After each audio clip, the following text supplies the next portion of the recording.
बुझाने की है कोशिश, वाह, चरागों को बुझाने की है कोशिश, मगर हिम्मत की नो मध्यम नहीं है।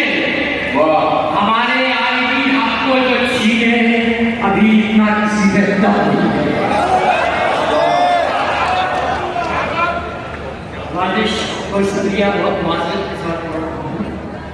हमारे आईबी तक के हज़ार के चिराग ये कंदील मौजूद है, अल्लाह को सलामत रखे। फिर ये इत्तेहाद मुस्लिमीन की जानिब से 4 में से आगे कर रहा हूँ कि शर्त ये है कि मुत्तहिद हो जाएं, शर्त ये है कि मुत्तहिद हो जाएं।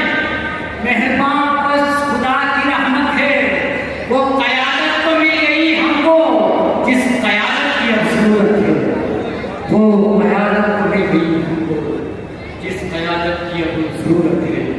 बहुत बहुत नवाजिश नाते पाक का